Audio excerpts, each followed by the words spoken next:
Olá, eu sou o professor Flávio Tambellini. Vamos ver o exemplo 3 de trocadores de calor. É preciso dimensionar um trocador de calor com escoamento cruzado com dois fluidos não misturados, em que a água entra a uma temperatura de 120 graus Celsius e sai a 50 graus Celsius, com uma vazão máxima de 0,05 kg por segundo, sendo que ela se encontra na forma líquida. O ar entra a uma temperatura de 27 graus Celsius e com uma vazão máxima de 0,8 kg por segundo. Considere que o coeficiente global de transferência de calor vale 200 watts por metro quadrado de Kelvin. Beleza. Então está aqui o esquema do escoamento cruzado. A água entra a 120, sai a 50 e o ar entra perpendicularmente a 27 graus Celsius, só que a gente não tem a temperatura de saída dele. Nós temos as propriedades da água 85 na temperatura média e aí a gente vai ver o que a gente vai determinar. Então vamos lá. Letra A, taxa de transferência de calor. B, temperatura de saída do ar. C, as capacidades caloríficas máxima, mínima e a razão entre elas. Letra D, a taxa de transferência de calor máxima. E, a efetividade de trocador de calor. Letra F, o NUT. E G, a área de troca de calor. Bom, letra A, taxa de transferência de calor em watt. Né? Então, para o caso da água, né? Então ela está entrando a 120 graus Celsius, saindo a 50, a vazão máxima dela é 0,05, esse aqui é o calor específico, então nós temos a taxa de transferência de 14.705 watts. Temperatura de saída do ar, tá? Então a igualdade entre as duas variações de energia térmicas, ok? Aqui o lado do ar, vamos supor uma temperatura de saída de 41 graus Celsius. A gente avalia a propriedade do calor específico do ar a 34 graus Celsius, que é a média entre a entrada e a saída. Tá?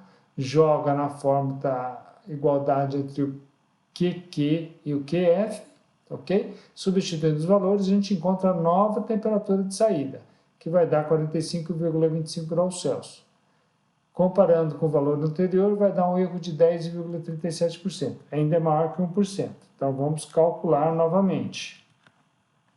Vamos utilizar esse último valor da temperatura que foi calculado, avaliar o CP na temperatura média, jogar na fórmula das energias térmicas aí, novamente, achar a nova temperatura, deu o mesmo resultado que o anterior, então um erro de 0%. Então o processo convergiu e nós encontramos a temperatura do ar que sai. Então, ó, letra C, calcular a capacidade calorífica máxima, a mínima e a razão entre elas. Então, vamos fazer para cada fluido.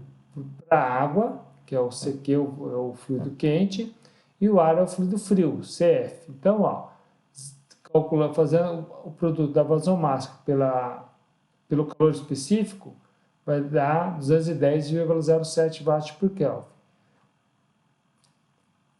Para o ar, capacidade calórica vai dar 805,92. Então, ó, o C mínimo é o de cima, 210,07, e o de baixo é o C máximo. O CR é dividir o C mínimo pelo C máximo, que vai dar 0,2607. A taxa de transferência de calor máxima, que é a capacidade calorífica mínima vezes o ΔT máximo. O C mínimo a gente tem, 210,07, e o ΔT máximo é fácil, é só fazer a maior temperatura menos a menor temperatura, que vai dar 93 graus Celsius. Ok? Então, ó, fazendo esse cálculo, o Q máximo vai dar 19.537 watts. Letra E, a efetividade do trocador de calor. É o Q real sobre o Q máximo. Isso aqui nós já calculamos, isso aqui também, agora no último item. Então, nós temos a efetividade que vale 0,7527. Letra F, o número de NUT. Bom, nós não temos o valor do NUT de forma explícita em função da efetividade e do CR, mas nós temos a efetividade em função do CR e do NUT. Dá para usar um programa ou alguma calculadora que faz o cálculo do zero de função. Acha o valor do NUT aí. Tá? Mas como vamos para o método manual. Então, ó, nós temos aquela função de forma tabelada, eu montei essa tabela, tá? Na apostila ela está mais ampla, nós temos o valor do CR e do epsilon, né, da efetividade. Então, olha só, 0,2607 é o valor do CR, mas não temos aqui tabelado, mas nós temos entre 0,25 e 0,30, então o CR vai estar entre esses dois valores. A efetividade vale 0,7527, que vai estar entre o NUT 1,5 e 2, tanto para o CR 0,25 como para o CR 0,30. Então, vamos às interpolações. Primeiro, vamos calcular a efetividade para NUT igual a 1,5, depois nós vamos calcular a efetividade para NUT igual a 2, tendo essas efetividades, depois nós vamos encontrar o valor de NUT para a efetividade 0,7527 e para CR 0,2607. Muito bem, vamos por partes. Vamos começar pelo ε1. Então, lá. Interpolando para NUT igual a 1,5. Então, está aqui, ó. Nós vamos interpolar para 1,5, achar o ε1. Então, ó, o 0,25 corresponde ao 0,7191, 0,2607 ao ε1 e o 0,30 ao 0,7076. Então, ó, fazendo as diferenças, ó, o ε1 menos 0,7191 sobre 0,7076 menos 0,7191, tá aqui, é igual 0,2607 menos 0,25 sobre 0,30 menos 0,25, ou seja, é a diferença do menor sobre a diferença do maior.